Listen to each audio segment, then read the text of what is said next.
우리 멜로디 왜 웃음이 날까 자꾸만 전화기를 볼까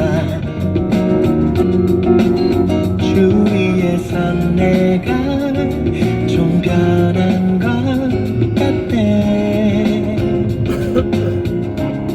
난 왜 이런 거니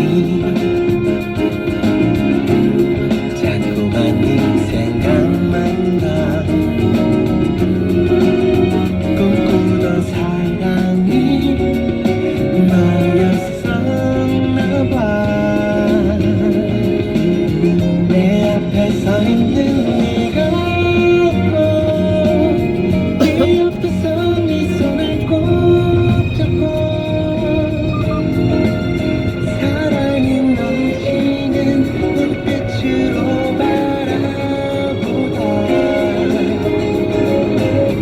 유난히 가벼운 발걸음에 저절로 나오는 이 노래가 널 닮아 그럴까 아름다운 이 멜로디 네 앞에 서 있는 내가 내 옆에서 내 손을 꼭 잡고 사랑이 넘치는 눈빛으로 나를 보는 네가 좋아 유난히 가벼운 발걸음에 저절로 나오는 이 노래가 널 닮아 그럴까 아름다운 이 멜로디 왜 이제야 왔니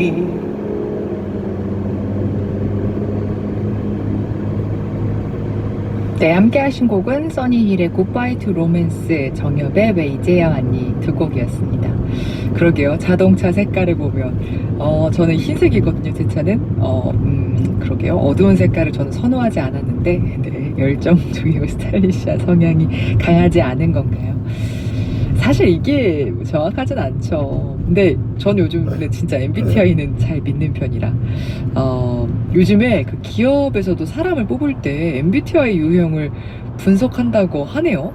근데 저는 또 이게 사람마다 다 장점, 단점이 있는 거거든요. 근데 이걸 가지고 뭔가 직무에 맞는 사람인지 알아보기 위해서 MBTI 유형을 적으라고 하는 거는 아무래도 더 적극적이고 열정적인 이렇게 유형이 있는데 그게 장점도 있고 뭐 단점도 있고 또 적극적이지 않은 성격의 사람이 또 다른 장점을 열정적인 분들이 갖고 있지 못하는 장점을 갖고 있기도 한데 이거는 좀 그렇지 않을까 이런 생각이 들고 저는 MBTI가 이럴 때 되게 유용하더라고요. 그러니까 제가 어떤 인간관계에서 누구와의 트러블이 있을 때 어떻게 나한테 저렇게 할 수가 있지라는 생각을 하잖아요. 나와 다른 사람이기 때문에. 근데 MBTI를 보면 그 사람이 이해가 되더라고요.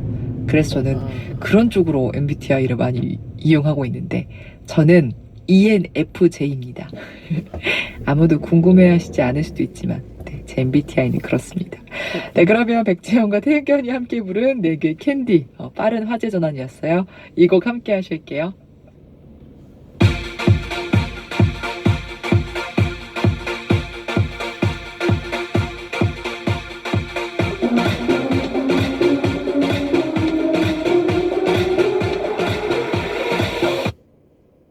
퍼센트 추가 인하를 결정했습니다.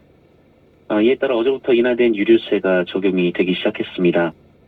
어제 이 국내 주유소의 휘발유 가격은 전날보다 18.6원 소폭 내리면서 리터당 1956.2원을 기록했습니다.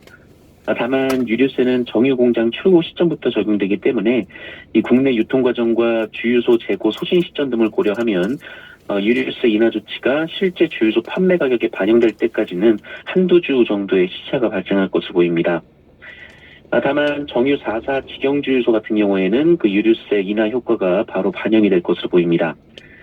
유류세 인하가 적용이 되면 그 리터당 휘발유는 83원, 경유는 58원, 액화 석유가스 부탄은 21원 정도 가격이 인하될 것으로 보입니다. 네. 자, 홍천은 주택에서 불이 나서 4명이 숨졌어요. 네, 어제 새벽 강원도 홍천의 한 주택에서 화재가 발생했습니다. 소방당국은 옆집에 불이 났다라는 이웃집 주민의 119 신고를 받고 현장에 출동했고요. 불은 1시간 40여 분 만에 꺼졌는데요. 그러나 이 불로 70대 남성 1명과 60대 여성 3명 등 4명이 숨졌습니다. 이 70대 남성과 60대 여성 중 1명은 부부로 알려졌고요. 이 다른 60대 여성 2명은 부인의 친구로 추정이 됩니다. 이들 부부는 5년 전 해당 주택을 구입해서 주말 농장 거처로 사용했던 것으로 알려졌고요. 은퇴 후 전원 생활을 준비했던 것으로 알려져 안타까움을 더하고 있습니다. 경찰과 소방당국은 정확한 화재 원인을 조사하고 있습니다. 네. 자, 600억 원을 넘게 횡령한 우리은행 직원이 있었는데 구속됐다고요? 네, 3차례에 걸쳐서 회사 돈 600억 원대를 횡령한 혐의를 받는 우리은행 직원이 결국 구속이 됐습니다. 이 서울중앙지법은 지난 토요일 특정경제범죄 가중처벌 등에 관한 법률상 횡령 혐의를 받는 해당 직원에 대한 구속영장을 발부했다라고 밝혔습니다.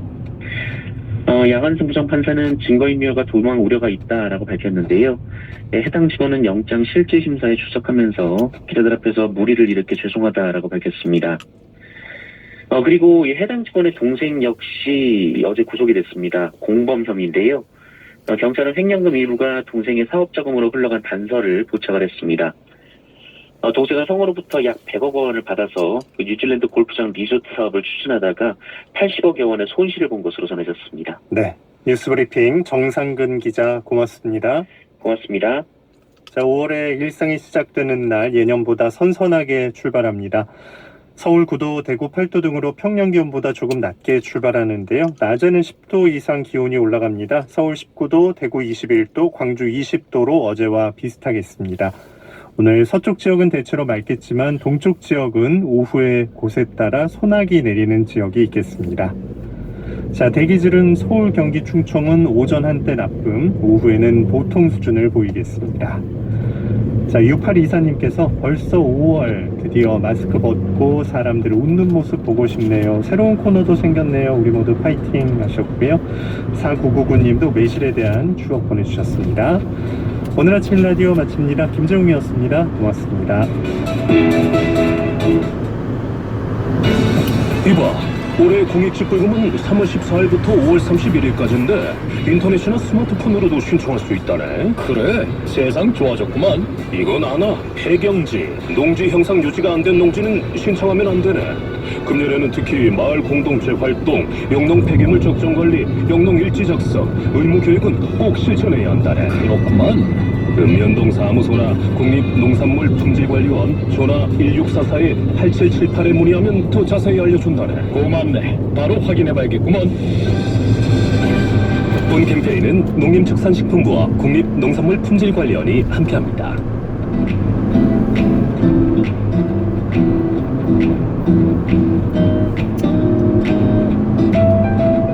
안녕하세요. 바른말 고운말입니다.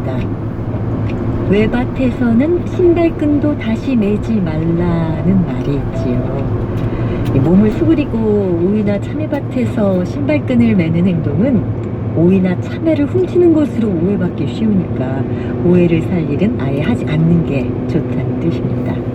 이렇게 뭔가 오해받기 쉽다는 것을 오해받기 십상이다 라고 표현하기도 합니다.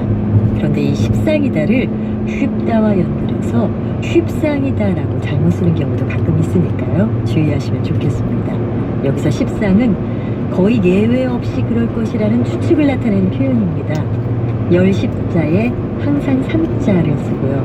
원래 열 가운데 여덟이나 아홉이 그렇다는 뜻의 한자 성어 십상팔구가 줄어든 말이기 때문에 80에서 90% 정도의 확률을 나타내는 십중팔구와 비슷하게 쓸 수 있습니다. 여기서 맞춤법을 틀리기 쉬운 표현 하나 더 말씀드리면, 우리가 너무 피곤하면 졸음을 이기지 못하고 잠에 골아 떨었을 때 골아 떨어지다의 첫 음절은 그 밑에 리을 받침과 리을 히읗 받침 중에서 어느 것을 쓰는 것이 맞을까요?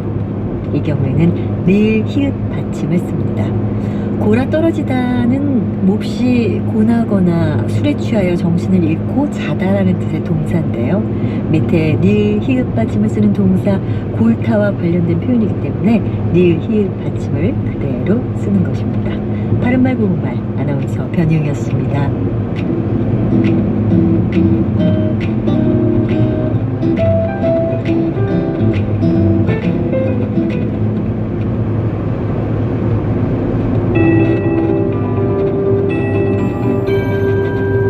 KBS 58분 날씨. 지난주는 고온 현상이 나타나 낮에는 조금 더웠었는데요. 요 며칠은 저온 현상으로 예년 기온을 밑돌고 있습니다. 오늘 아침도 쌀쌀한데요. 현재 기온이 태백과 봉화가 2.4도, 서울 9.8도, 대구 9.5도 등으로 평년 기온을 1도에서 7도 정도 밑돌고 있습니다. 어제 아침과 비슷한 기온입니다. 한낮에도 서울 19도, 대전, 부산, 제주 20도, 광주와 대구 21도 등으로 어제와는 비슷하겠지만 예년 기온을 조금 밑돌겠습니다. 아침에는 쌀쌀하고 낮에는 포근해 일교차가 15도 안팎으로 무척 크게 벌어지겠습니다. 오늘 전국이 대체로 맑겠는데요. 다만 오후에 강원도와 충북 동부, 경상 남북도에는 대기 불안정으로 소나기가 내리는 곳이 있겠습니다. 양은 5mm 안팎으로 적겠지만 돌풍이 불고 천둥 번개가 치는 곳이 있겠습니다. 오늘 미세먼지 농도는 전국이 좋음에서 보통 단계를 유지하며 공기는 깨끗할 전망입니다. 내일도 전국이 대체로 맑겠지만 중부지방과 경북 지역에는 바람이 무척 강하게 불겠고요. 낮 기온이 오늘보다 조금 오르면서 일교차가 더욱 크게 벌어지겠습니다. 현재 서울의 기온은 9.8도, 습도는 93%입니다. KBS 58분 날씨 송소진입니다.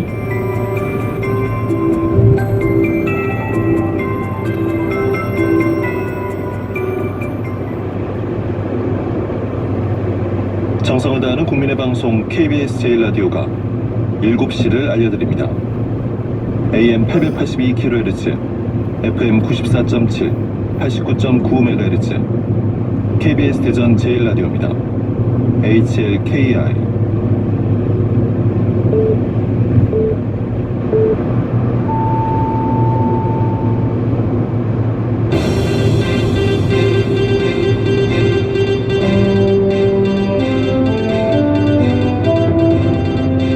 뉴스와 화제. 여러분 안녕하십니까, 김현성입니다. 5월 2일 월요일 아침 뉴스와 화제, 먼저 주요 뉴스입니다. 새 정부 대통령실 국가안보실장에 김성환 전 외교부 2차관이 지명됐습니다. 수석 비서관 5명도 발표됐습니다. 형사소송법 개정안이 내일 국회 본회의에서 처리될 예정인 가운데 민주당이 같은 날 열리는 국무회의를 연기해달라고 요청한 것으로 전해졌습니다. 지방선거에 나설 여야 후보들이 대부분 지역에서 확정됐습니다. 실외에서의 마스크 착용 의무가 해제됐습니다. 다만 50인 이상의 집회 그리고 공연과 스포츠 관람 등의 경우는 마스크를 써야 합니다. 이상 이 시간 주요 뉴스입니다. 새 대통령을 보좌할 국가안보실장과 수석 비서관 등이 발표됐습니다. 인선 내용 방준원 기자가 보도합니다. 국가안보실 초대실장엔 이명박 정부 때 외교부 2차관을 지낸 김성환 고려대 교수, 경호처장엔 김용현 전 합참작전본부장이 예상대로 지명됐습니다. 안보실 1차장은 MB 외교책사로 불렸던 김태효 성균관대 교수, 2차장은 신인호 전 청와대 위기관리 비서관입니다. 군인 출신이 맡아왔던 1차장을 외교 전문가가 맡아 국가안전보장회의 NSC의 사무처장을 겸직하게 됐습니다. 또 1차장 산하에 경제안보비서관이 신설됐습니다. 대통령 비서실 수석비서관 5명도 발표됐습니다. 정무수석엔 삼선의 이진복 전 의원, 시민사회 수석엔 강승규 전 의원이 지명됐습니다. 홍보엔 최영범 전 SBS 보도본부장, 경제엔 최상목 전 기재부 1차관, 사회수석엔 안상훈 서울대 교수가 지명됐습니다. 기존과 비교하면 정책실장과 민정, 일자리와 인사수석이 폐지됐습니다. 부속실도 하나로 통합해 제2부속실이 사실상 사라졌습니다. 제왕적 대통령실에서 벗어나겠다며 조직을 줄인 건데 시민사회 수석실은 오히려 확대 개편할 방침입니다. 여소야대 상황에서 대국민 직접 소통을 늘리겠다는 이유입니다. 이번 인선에서 여성은 강인선 전 조선일보 논설위원이 유일했고 청년은 없었습니다. 앞서 발표된 김대기 비서실장을 포함한 수석급 이상 참모진 11명에 평균 나이는 60.1세, 출신 지역은 서울 7명, 영남 3명, 충남 1명이었습니다. KBS 뉴스 방준원입니다. 더불어민주당은 윤석열 당선인의 대통령실 인선에 대해 국민 통합에도 역행하고 다양성도 크게 부족하며 잘못된 정책을 되살리겠다는 시대착오 비서실이라고 비판했습니다. 민주당 고영진 수석 대변인은 어제 브리핑에서 민정수석과 인사수석을 폐지하고 인사검증을 법무부에 맡기려는 시도에 대해서도 비판했습니다. 다음 소식입니다. 형사소송법 개정안의 국회 표결일이 내일인데요. 국무회의가 같은 날 열릴 예정입니다. 민주당은 법안 공포를 위해서 청와대 이 국무회의 시점을 늦춰달라고 요청한 것으로 전해졌습니다. 보도에 신지혜 기자입니다. 검찰의 이른바 별건 수사를 제한하는 형사소송법 개정안이 내일 본회의에서 처리될 예정입니다. 지난달 30일 검찰청법 개정안에 이은 두 번째 검찰 수사권 축소 법안입니다. 또 한 번의 충돌이 예고된 가운데 마지막 남은 변수는 국무회의입니다. 같은 날 잡혀있기 때문에 국회 표결 시간에 따라 국무회의 의결을 장담하기 어렵습니다. 민주당은 국무회의 연기를 검토하고 있습니다. 국민의힘은 편법과 꼼수라며 문재인 대통령에겐 거부권 행사를 요구했습니다. 이에 대해 청와대 관계자는 국무회의 시간은 국회 상황에 달렸다고 밝혔는데 시간을 오후로 늦추거나 날짜를 옮길 가능성도 거론됩니다. 여기에 이번 주부터 시작되는 새 정부 인사청문회에서도 여야는 극한 대치를 할 거로 보입니다. 청문회 대상자는 국무총리와 18개 부처 장관 후보자 등 모두 19명입니다. 이미 한 차례 청문회가 밀린 한덕수 총리 후보자를 비롯해 추경호 경제부 총리 후보자, 박진 외교부 장관 후보자, 원희룡 국토교통부 장관 후보자 등 6명에 대한 청문회가 오늘 열립니다. KBS 뉴스 신지혜입니다. 다음 달 1일 지방선거를 앞두고 대부분의 지역에서 여야 후보들이 확정됐습니다. 주요 지역 대진을 이지윤 기자가 종합했습니다. 승패를 가릴 것으로 평가되는 지역은 역시 수도권입니다. 서울에선 민주당 송영길 전 대표가 국민의힘 오세훈 현 시장에게 도전장을 던졌습니다. 경기도는 대선 때 민주당 이재명 후보와 단일화를 했던 김동연, 윤석열 당선인의 대변인을 맡았던 김은혜 두 후보가 연장전에서 맞붙은 셈이 됐습니다. 인천에선 국민의힘 유정복 전 시장과 민주당 박남춘 현 시장이 다시 한번 맞붙는데 정의당 이정미 후보도 가세했습니다. 강원도도 주요 관심 지역입니다. 과거 박연차 게이트에 연루돼 지사직을 잃었다가 다시 도전에 나서는 민주당 이광재 의원과 5.18 망언 등 과거 발언으로 심사에서 컷오프 됐다가 다시 기사회생한 국민의힘 김진태 전 의원이 만났습니다. 충청권에선